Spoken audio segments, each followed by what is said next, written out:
Yeah, the Friday Quickie edition of Mr. Relevant, presented by Door County Distillery, locally produced, handcrafted, and award-winning spirits. How you doing, everybody? Hope you're having a terrific Friday. I'm Alex Strouf with you from the Gruber Law Offices. One call, that's all studios at the Avenue in beautiful downtown Milwaukee. Hunter Vaughn, tiny hands, holding it down for us back at the Everlight Solar Studio in downtown Madison. Lots to get to with the quarterback, Jordan Love, after another domino falls in the quarterback contract extension summer. Will Jordan Love be the next domino to fall? We'll get into all that, including some insights from the People's Insider, Pretty Rickey. You found out about him on this program. I found out about him on this program. We are going to read into the mind and the insights of the People's Insider, Pretty Rickey. Couple other things to get into as well, including Aaron Rodgers, the NBA Finals, and the Milwaukee Brewers we'll talk about a little bit to end the show today. But before all that, we go to Tiny Hands. We go to the brain of Tiny Hands. We say hello to Tiny Hands. Hunter, what's going on, my man? How are you? I'm fine. I'm very concerned about what this Trevor Lawrence news means for the Cowboys and Dak Prescott. This starts driving that price up more, and I think they're in a race with Green Bay right now, and unfortunately, I think Green Bay is going to win that race, and I might be looking at either a holdout or we're going to see Dak Prescott with a 6 in front of his number for per year. I'm thinking that $60 million mark might happen. Yeah, I'm thinking you might be right, dude. I'm thinking that might actually be the case. We joked, and I actually called Gary Ellerson, who we'll hope to have on the show sometime next week. I was filling in for Homer on the Homer Hour on ESPN Milwaukee. I think that was 2 weeks ago or 3 weeks ago. And Gary pitched the idea of asking for $60 million. And I told him he was nuts. I told him that was an asinine number. All of a sudden, a couple weeks later, a couple of those dominoes fall. And it's looking like $60 million might actually be realistic territory per year. Maybe not for Jordan Love, but when you look at Dak Prescott, when you look at Tua Tagovailoa in Miami, all of a sudden, that $60 million range might not be as asinine as I called it, like the ass I am to Gary Ellerson a few weeks ago on ESPN Milwaukee. $60 million might be a real thing this offseason. Because when Gary and I talked about it on the Homer Hour, and we'll get more into Jordan Love here in a minute, but when we talked about it in the Homer Hour, I said, yeah, Gary, that's fine to ask for, but it's not going to happen, right? In 3 years, it might happen. In 2 years, it might happen. But this year or next year, $60 million seems insane. And it's still high, right? That's still $5 million more per year than Joe Burrow, who is currently the highest paid per year quarterback in the NFL. But after this Lawrence deal, obviously Lawrence is with him now at $55 million a year. So it is something to keep an eye on as these dominoes continue to fall. And it shows you how good those quarterbacks were in that 2020 draft class, in that 2021 draft class, obviously, as Lawrence gets the extension that we'll dive into here in a moment. But just to give you a heads up, if you haven't seen it already, 5-year extension worth $275 million, which is $55 million a year. 200 of that guaranteed, $142 million fully guaranteed. How that works out is essentially if Lawrence doesn't get injured, he will make that $200 million guaranteed. And if for some reason, God forbid, there is an injury to Lawrence, it would be down to 142. So we'll get more into that in a minute. But I do want to talk about two other things briefly before we really dive in to the Jordan Love deal, the Trevor Lawrence deal, and everything coming up this summer with the quarterback contract extension summer, the summer of QB contracts, if you will. We will just dive in quickly into the NBA Finals as once again the other day, Celtics get a win in Game 3 over the Dallas Mavericks. It was a fun one. Thought the Mavericks had a chance there at the end, and then the Celtics really pull away in the last 100 seconds or so. This series is a wrap. It's over. I think it ends tonight. We have to start having the conversation of, is this the most dominant postseason we've seen from an NBA champion? The Celtics were heads above everybody else in the regular season. They were the best team in the regular season. And then they just ripped through the competition in the postseason. If the NBA Finals ends in a sweep, it means the Celtics went 16-2, I believe, or maybe 16-3 this postseason. That's absurd. I mean, that is just an absolute tear through the NBA postseason, which is disappointing, right? Because you want this product, especially at the end of the year when it comes to the conference finals and ultimately the finals, you want that product to be electric, you want it to be competitive, you want it to be close, and it just hasn't been for the Celtics. Easy walk through the park in the Eastern Conference Finals, and it's looking like it might be more of the same here in the finals with a 3-0 lead going into Game 4 tonight at Dallas. As it's still a Mavericks home court advantage, and it's do or die time now for the Mavs. I think it's all over. I think it's over and done with for the Dallas Mavericks. So we will see what comes of that going forward, Hunter. You know, you mentioned this being one of the most potentially dominant playoff performances. I did have to look it up because I couldn't remember what the record was. But that 2016-2017 Golden State team, they did go 16-1. They did. That's in true. their postseason run. So I think the Celtics are probably number 2 after that, unless there's some team from the 80s, like one of those other Celtic teams or something. That Golden State team, I still think, is number 1. So it's nice to know that we're not watching the most dominant performance, given that the Celtics are kind of a rival to the Bucks. But this has been the most boring NBA Finals in a long time. Like, any of the games, I'm just like, Boston's going to figure this out. Dallas could put up a 20-point halftime lead, and I'd still just be like, yeah, Boston's probably still going to make this a game, and it'll still probably go their way. Like, that's just how I feel about this game. I don't trust Luka to actually do anything other than complain to the refs. And it just, I don't care. I spend more time on TikTok. He's done plenty of that. Ugh. I don't like this NBA Finals. And it's even worse because the NHL Finals are just as bad. Yeah, no, I'm with you on that, man. NHL Finals are a blowout. This is a blowout. And this is supposed to be the best product. So it's disappointing when it happens this way, but it was still a fun postseason. But I think it's over tonight. I think the NBA season ends tonight. And then we turn our attention to the draft and future Milwaukee Buck Bronny James. That's what comes next. Other thing I want to talk, pretty much wrap, is the Aaron Rodgers conversation we had earlier in the week, which essentially is this, right? Aaron Rodgers 3 months ago says he wants all distractions out of the building in New York. He shows up to most of the offseason program and then misses the mandatory minicamp this week because he's off doing something that's important to him. But Robert Saleh still using the verbiage, it is an unexcused absence, and he is subject to fine. I imagine they won't fine him, but he is subject to it because it was listed as unexcused by his head coach. And optically, it's just horrible. It makes Aaron Rodgers look like a giant hypocrite. And it just makes me sad that I hate Aaron Rodgers the way I hate him as a player. You're not even a player as I don't want to say a person because I don't know him personally, but the hatred and the disdain that I feel for Aaron Rodgers just makes me sad as a Packers fan. Like I have a really cool canvas of Aaron Rodgers walking out onto Lambeau Field that's in black and white that I had hanging in my living room at one point. And it's just like, as I move, it's like, I don't think I'm going to hang that up.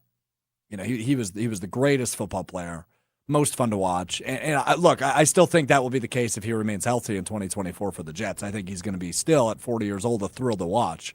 But it makes me sad that I feel the way I feel about Aaron Rodgers, who gave Packers fans so many amazing moments over the years. But the way things ended in Green Bay, it was a nasty divorce. And now the way he's moved on and the way he's on the Pat McAfee show and the way he is a distraction and says they need all distractions out of the building, it just doesn't sit right with me, and that's disappointing.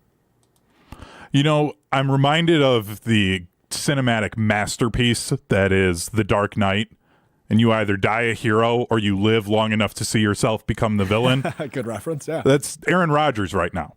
That's what it's become. Yeah. That's what it's turned to. And, I mean, as an outsider, it's funny to me, but I totally get that, like, this has to suck, and I do feel a little bit bad for you. I also don't because of the number of times that the Packers have beaten my Cowboys. Yeah, that's fair. So it's kind of bittersweet, but, like, as your friend, I totally get it. This has to just be really annoying. It's annoying. It's frustrating. It's infuriating to a point because the Dark Knight quote is lovely there, Hunter. Right? Like it totally applies because he was a hero.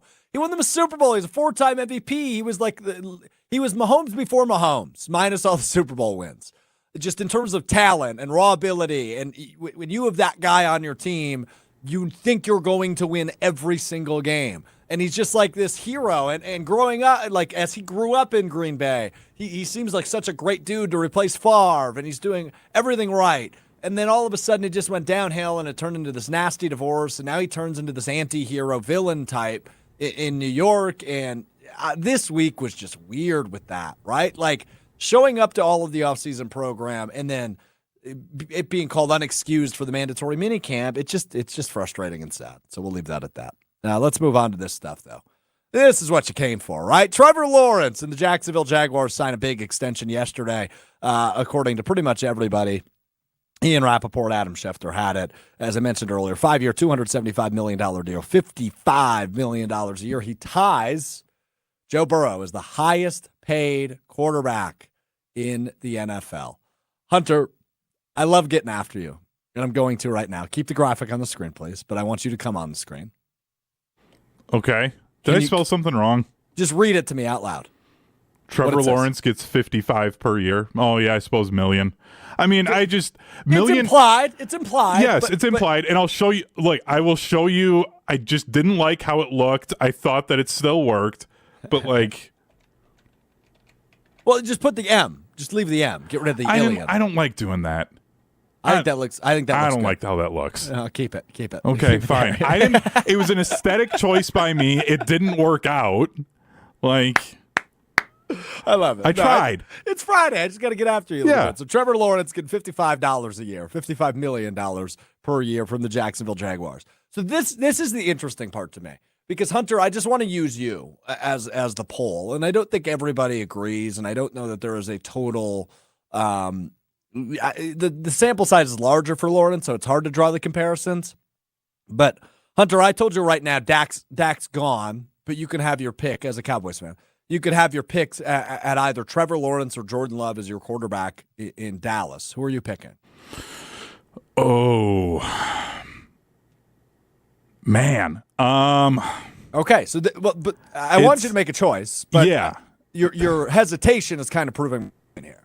Yeah, I think I would go Trevor Lawrence, given that playoff comeback. That was just something that I'm like, you can't teach somebody to be able to do that. So I think that would be probably the direction that I would go. And I'm fine with that, right? Like I think there are comparisons to draw between Love and Lawrence, and last year was a little bit of a down year for Lawrence, but he's still a good quarterback, and he's clearly good enough to be a franchise quarterback. And that's, of course, assuming progression, which I think you'll get with him. And the investment the Jaguars have made offensively this offseason makes them the favorite in the AFC South, or one of the favorites, given how good the Texans have been, obviously, last year. And you hope that development continues for them. But it's making it a little bit more of an intriguing division. So when it comes to Jordan Love and Trevor Lawrence getting $55 million a year, Hunter's hesitation on which guy he'd rather have shows you that what? Jordan Love is going to be in that pay grade. He is going to probably become, either momentarily or at least for this offseason, the highest paid quarterback in the league. If you're Jordan Love's camp, how do you look at Jared Goff getting $53 million and now Trevor Lawrence getting $55 million and say, hey, why am I not worth $56 million a year? Why am I not worth $57.5 million a year? Why am I not worth $55 million a year? Trevor Lawrence ties Joe Burrow as the highest paid quarterback in the league on an annual basis, $55 million a year. If you're Jordan Love's camp, how do you listen to the Packers pitch anything but being in that same pay scale? How can you listen to the Packers make a case against giving Love $55 million a year? All the leverage is in the camp of Jordan Love now. And Jordan Love, who's been very smart, and we talked about it at length on Wednesday, about not really saying much publicly when it comes to his impending contract extension. Brian Gutekunst, the general manager of the Packers last week, talking to the media, said, we want to get it done by training camp for sure. So that means you have an end date at the very latest. That's July 22nd. That's the day training camp starts. Monday, July 22nd for the Green Bay Packers in Green Bay. So you have just over 5 weeks to get this thing to a done deal. But you got to keep in mind, there's more to this story. There's other quarterbacks out there that are waiting for their payday too.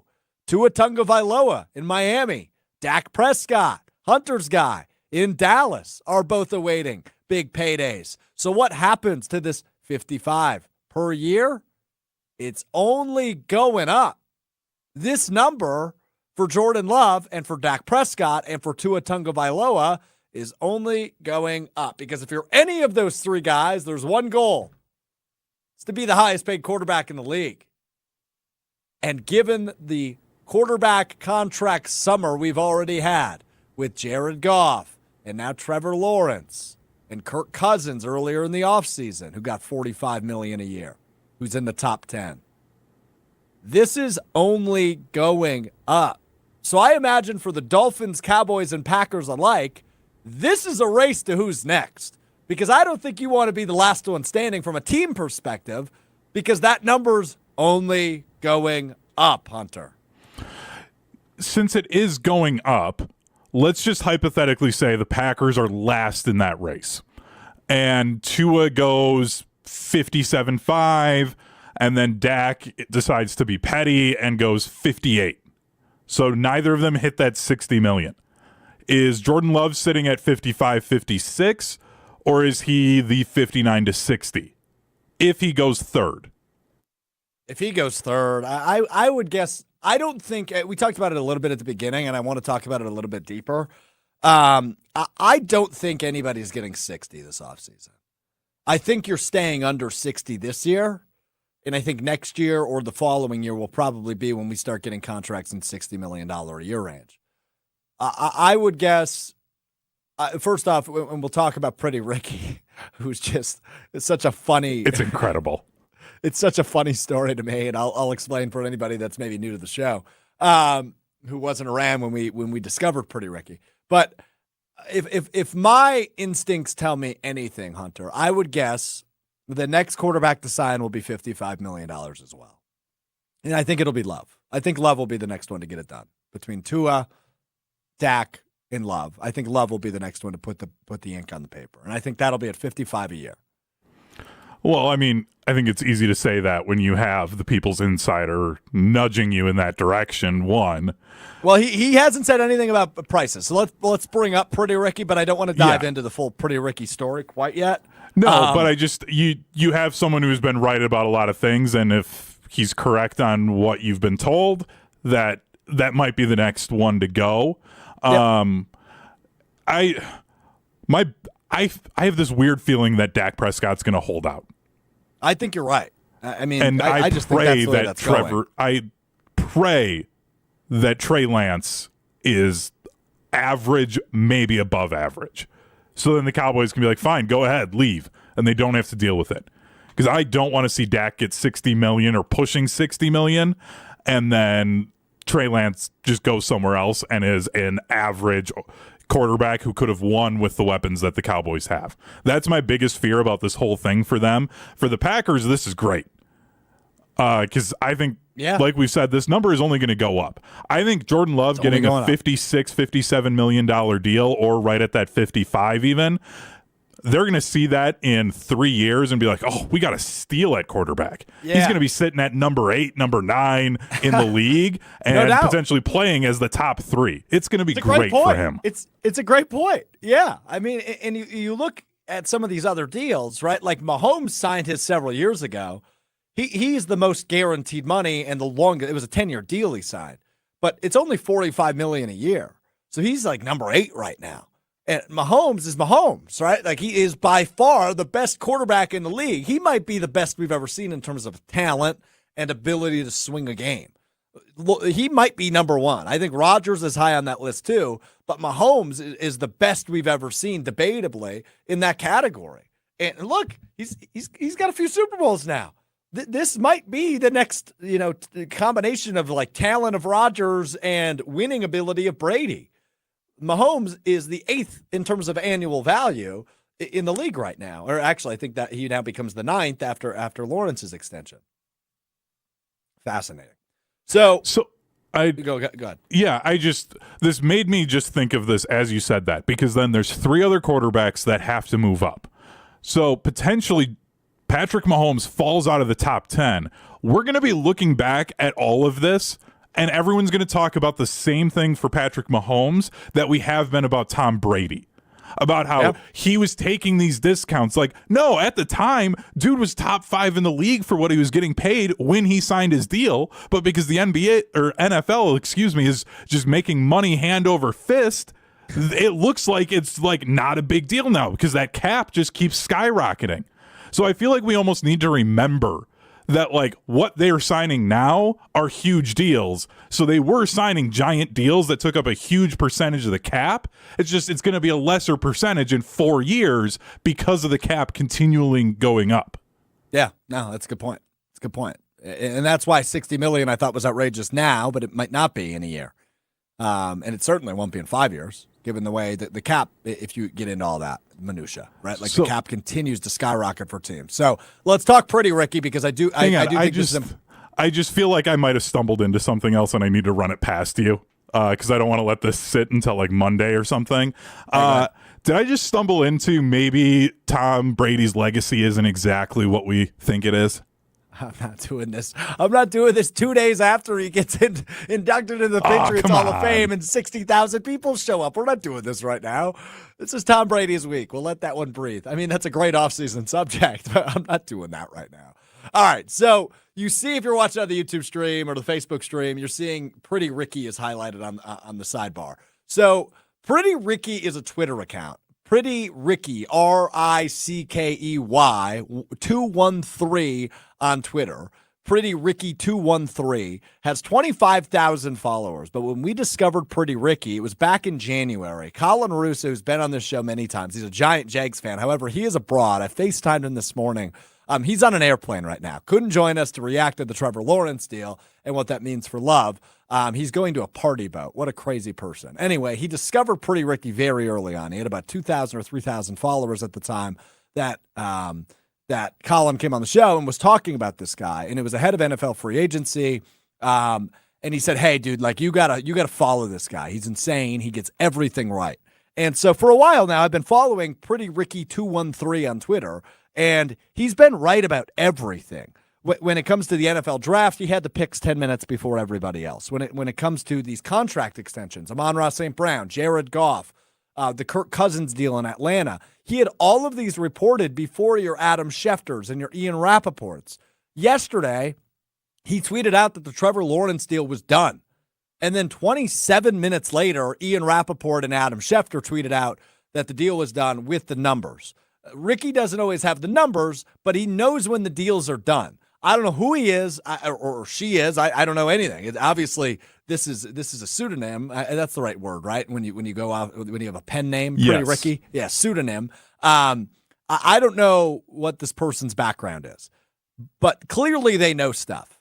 And the tweet today from Pretty Rickey was this: after the Trevor signing, all eyes are now on Dak, Tua, and Jordan Love. Who tops the market next? ? And then this is the real interesting stuff. I'm hearing the Packers are racing to get a deal done with Jordan Love before QB prices go up.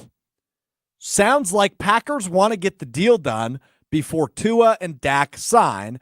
#GoPackGo. That from Pretty Rickey 213 on Twitter today.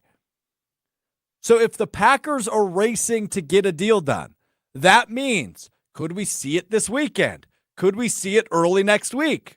Could it happen way before that training camp deadline that Brian Gutekunst brought up last week when he was speaking to the media? I think yes. And look, I don't want to get got by the internet troll, and I don't want to get got by anybody, but this has become somebody that's been proven right time and time again. This is your new age media, folks. When somebody with a picture of the Bud Light dog from the 1980s can be your inside source, and frankly has been your inside source for the last 6 months. Pretty Rickey 213 has been right about everything they've tweeted out. And now today, I'm hearing the Packers are racing to get a deal done with Jordan Love before QB prices go up. That's interesting. Rob says, Ricky Stanicki? Not quite. Bite me on the YouTube chat. Says, Trevor isn't half the quarterback Love is. If they pay Trevor $55 million a year, then Jordan Love should get a 10-year deal for $600 million. Average annual, of course, of $60 million. It's an interesting thought. I just don't think the Packers are ready to sign Love to that long-term of a deal. It'll be 4 or 5. It won't be 10. The Chiefs saw everything they needed to with Mahomes when they signed him to 10. You have not seen everything you needed to with Jordan Love. Although you're impressed and you'd like his potential and you obviously know the ceiling is very high for Jordan Love, you're not ready to sign him to a 10-year deal after 1 year. You're just not. It's unfortunate because, don't get me wrong, Bite Me, great name, by the way. I just don't think after 1 year you can be like, hey, here's 10 years, $600 million. But yeah, I mean, if everything works out with Love the way we think it should work out with Love, in 3 years, that deal would look great. Just like right now, the deal with Mahomes looks great. It'll eventually be restructured, though, I imagine. So interesting. We will see. We will see. But Pretty Rickey, been totally right on everything. Says the Packers are racing. So I would just say, I'm not saying this is a report, but I'm just saying if you're a Packers fan, I'd probably go to Pretty Rickey 213 on Twitter and turn on those tweet notifications or those X notifications. Because he'll let you know it's coming before it actually comes. Something to keep an eye on. Pretty Rickey, the highlight of my life today. A deal is coming. The Packers are racing. They want to be done before Tua and Dak. And absolutely. Right? If you're Russ Ball, if you're Brian Gutekunst, do you want to be the next domino to fall? Shoot, you probably wanted that domino to fall before Trevor Lawrence, but Jordan Love and his camp playing it smart. We'll sit back and relax. We know it's coming. We know the payday's coming. Hey, Dak, go ahead. Go ahead and sign 57.5. We'll wait. It's a tough part about negotiations because in my eyes, I want Jordan Love to get his, but I also want the Packers to make the best financial decision as a Packers fan, right? Like I want them to have the room to sign some of these wide receivers when that day comes in 2 years. I want them to have room to make a splash in free agency like they did this year with Xavier McKinney and Josh Jacobs. If you sign your quarterback to a, let's just say $56 million a year becomes the number for Jordan Love. If you sign him to that, cap looks a little tricky the next 2 years. What happens when Christian Watson's a free agent and he's been healthy? What do you do with Romeo Doubs in 2 years? I don't know. It just gets a little sticky. I want Jordan Love to get his, but I don't want it at $60 million a year. 56 is about as uncomfortable as I'm willing to get, where I could say, yep, let's do it. We will see. We will see. Mr. Relevant brought to you by Door County Distillery, locally produced, handcrafted, award-winning spirits made locally in beautiful Door County. If you're heading up to Door County, maybe this weekend or next weekend, you got to stop in. You got to check it out. Do the tour, do the tastings, check out the limited edition product they have on site there in Carlsville in the southern part of Door County. Or, if you're not going to Door County, bring Door County to you because it's already right here. They're available everywhere. Milwaukee, Madison, any of the in-betweens where you are in the state of Wisconsin, Door County Distillery does it better than everybody. Whether it's the cherry vodka with the local Door County cherries or the cherry brandy for your old-fashions, summery old-fashions. Maybe you're a whiskey person like myself. Their bourbon's delicious. Their single malt whiskey is like a 28-time award winner. They've got rye whiskey as well. That's your style, and that is really good. Really, really good as well. DoorCountyDistillery.com to find the retailer nearest you as well as a list of unique cocktail recipes. They have a huge list of unique cocktail recipes because they're awesome. They do a great job of making recipes that are just delicious, and they've got a ton of summer recipes up on their website. You can scan that QR code right now on the screen if you want to check out that website, or just visit DoorCountyDistillery.com. They do it better than everybody else. They are awesome. We're about to take a 6-second break, but I referenced Snoop Dogg. I'm going to see Snoop tomorrow. Pretty fired up about that. Have not seen Snoop Dogg in concert. Pretty fired up to see Snoop tomorrow here in Milwaukee. All right, 60-second break. When we come back, we'll wrap up the Jordan Love conversation as well as wrap up the week on Mr. Relevant. I'm Alex Strouf. Back at Door County Distillery in Carlsville, Wisconsin, with my friend Beth from Door County Distillery. We're mixing up the peach gin and juice today. That sounds like Snoop Dogg would love it. Talk to me, Beth. What are we mixing? So we're using our gin, our flagship gin today. It's gin, lemonade, a little grenadine, and then our peach wine. So you remember the Carlsville sour we did last year? I do, very well, yeah. Same concept. It's just the gradient's gonna be in reverse. So I'm gonna start with 1.5 ounces of our gin. The classic green bottle. We're gonna do 1 ounce of grenadine, 2 ounces of our lemonade. We're gonna stir that with our bar spoon. Got it, before we add the wine. And then we're gonna use the back of our bar spoon to float the peach wine on top. And there we go. Looks like summer to me, Beth. Cheers. Cheers. The peach gin and juice from Door County Distillery with my friend Beth. Check out their website with a huge list of unique cocktail recipes at doorcountydistillery.com. That's doorcountydistillery.com. Yeah, doorcountydistillery.com is the place to go. Just reading some of your comments, some of the reaction on Facebook, YouTube. David on the ESPN Milwaukee YouTube. So you're saying, Strouf, Pretty Rickey can see the future? The people's fortune teller. Indeed. Pretty Rickey can see the future. He's telling you a deal's coming. A deal is coming, David. And that's according to Pretty Rickey. Pretty Rickey. 213 on Twitter. Ricky with an E, by the way. Rickey 213 on Twitter. More reaction. ESPN Madison YouTube chat. Friend of show says, been following Ricky forever. What an account. He's right about everything. Everything. He's gotten it all on the head. He's missed a few times. He has missed a few times. And he calls himself out for his misses. Pinned to his profile. As the people's insider, I always stand by my wrongs. Judge me on my losers because I have so few. LJ Snead trade to Indy. Confirmed and stood by it was wrong. Devin White, wrong team. Josh Reynolds, wrong. I work for the fans, not the billionaires. I do this for the love of the game. Pretty Rickey. Amazing. Can't believe we just based the whole show around Pretty Rickey. Something to keep an eye on, though, with Jordan Love, as he says the Packers racing to get a deal done before the quarterback prices go up, which they already are after Trevor Lawrence signs a $55 million per year deal with the Jacksonville Jaguars. T-Law, the future in Jacksonville. J-Love going to be the future in Green Bay. Just a matter of time.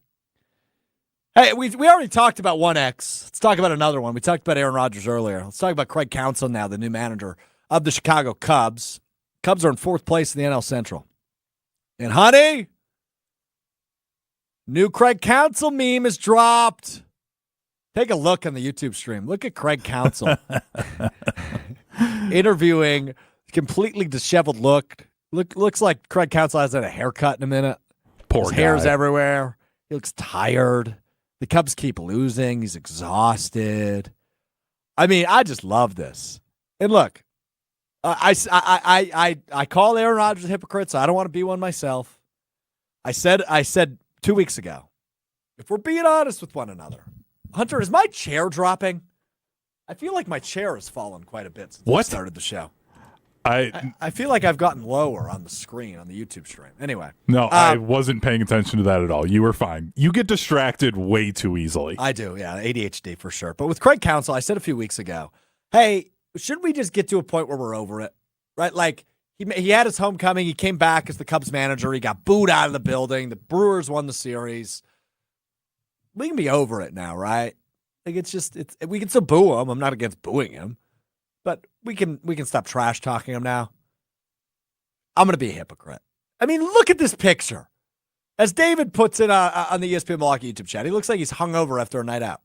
Yeah, a little bit. He just looks disheveled. Hair's everywhere. He's staring off into space while he's got microphones in his face. A couple extra wrinkles, bags under his eyes. He looks rough. Life ain't so pretty in the South, eh? Craig, is it?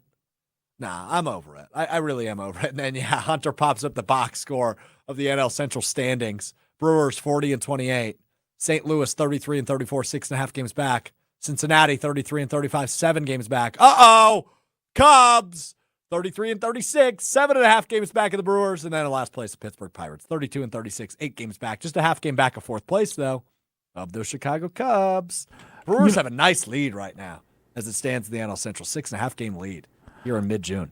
For being a franchise like the Cubs that like to believe that they're this great institution and everything, you really can't talk that way and then be battling, trying to stay out of last place with the Pittsburgh Pirates, who are they're like 5-6 years out from being able to compete. Like, you can't have the highest paid manager in all of baseball and then be like, yep, we're a half game out of last place. Like, that's right. That's so bad. Like, even just from a standard baseball conversation, even if the Brewers weren't in the same division, this is what he earned, it's just bad. This is what he earned. This is what he earned. New Craig Counsell meme. Just want to continue to revisit some of the reaction. I mean, I love the reaction coming in the comments. Keep them coming on the Jordan Love stuff. This is an interesting one from Trish on the ESPN Madison YouTube stream. Doesn't quarterback greed alienate teammates? I see veterans on the team making less than $3 million a year. Green Bay couldn't even come up with $7 million for Aaron Jones. So there's a lot in that comment from Trish. And Trish, really appreciate you watching and chiming in. Yes, quarterback greed can alienate teammates. However, in this scenario with Jordan Love, players support players. They're not checking other people's pockets. They want you to get yours. When Jordan Love gets paid, guess how his teammates are going to react? With confidence, with compliments, with hand claps, with hell yeah, dude, attaboys. People are going to be pumped for Jordan Love in that Green Bay locker room. They want Jordan Love to get paid because Jordan Love has handled, that's not past tense, has handled everything perfectly with the Green Bay Packers. From sitting behind Aaron Rodgers when he was going through the divorce process, from taking over as the starter and having all eyes on him, unfairly or fairly, replacing now Favre and Rodgers and being the next guy in that line. That's a little bit of a daunting task, but he handled it with grace. He answered every question asked of him perfectly. And here he is, waiting his turn now again to get paid in this quarterback contract summer. He's handled it perfectly. His teammates won't be upset with him. When it comes to the veteran part of it, those guys will sign their deals when that comes. Kenny Clark is an example of it. He's due an extension after this year. Will he get a third contract from the Packers? My gut tells me no. My head, though, tells me yes, because I still think he's got plenty of good ball left in him. Green Bay not being able to come up with $7 million for Aaron Jones, they could have, because they did it for Josh Jacobs.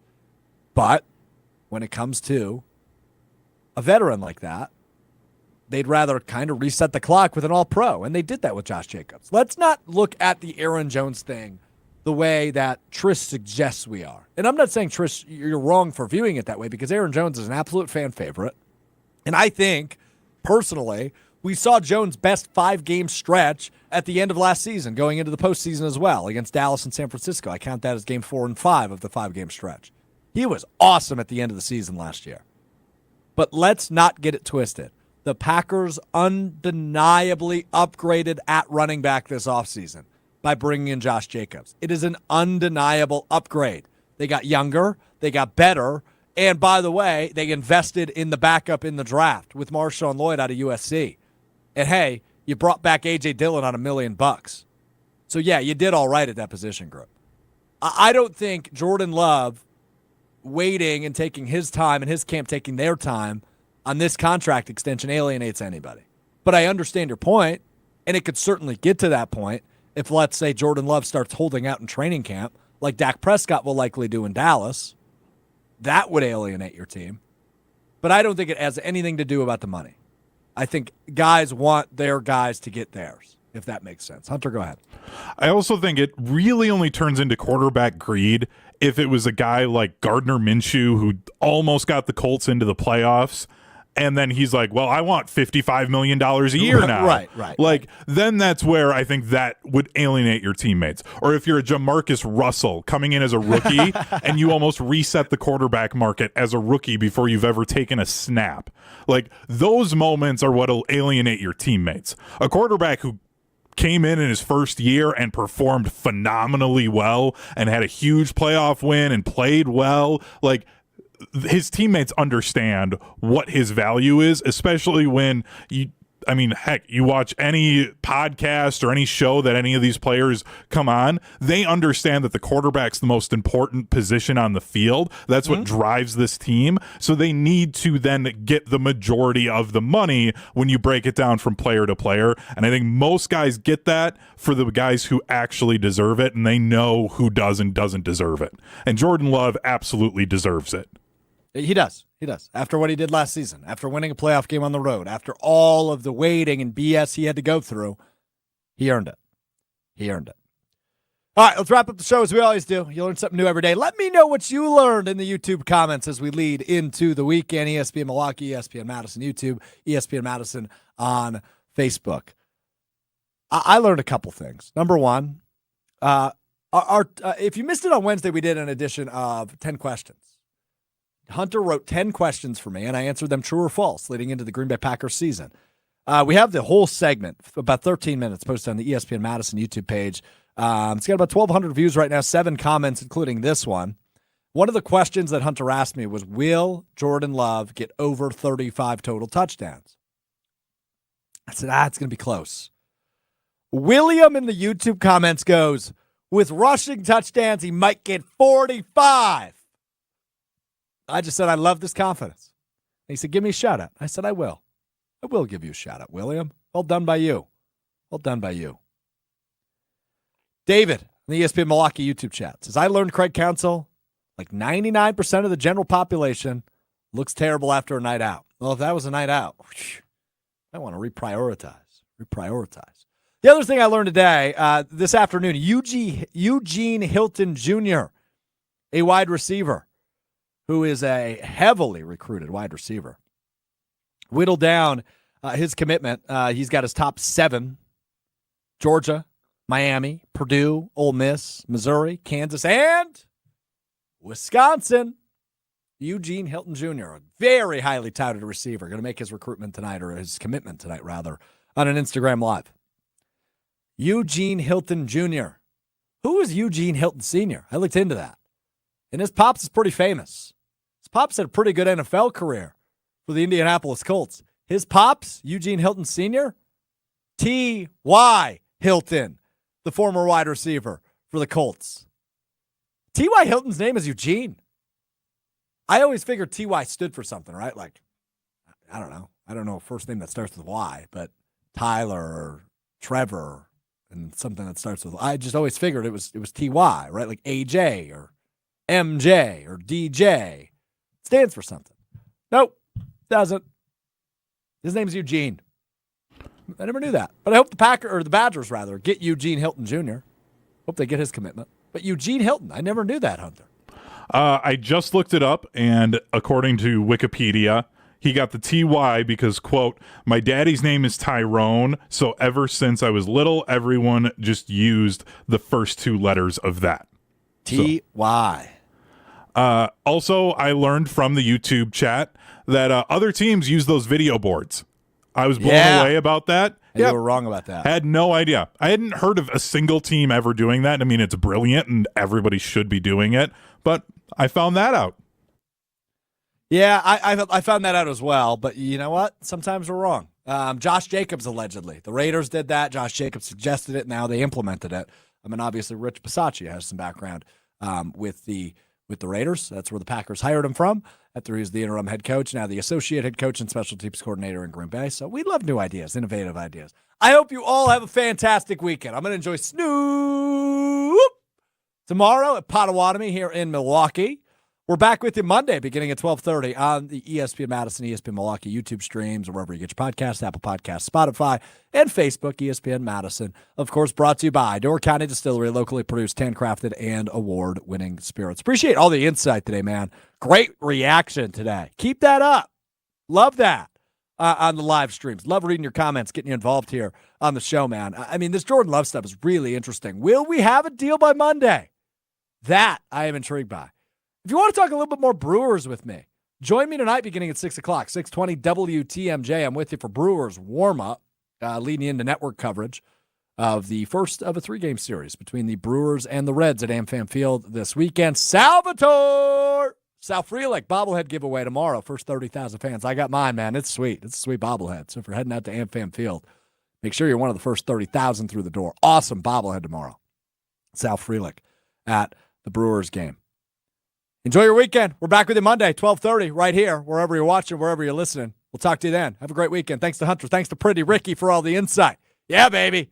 Make it a great weekend. It's Mr. Relevant. I'm Alex Strouf. Peace.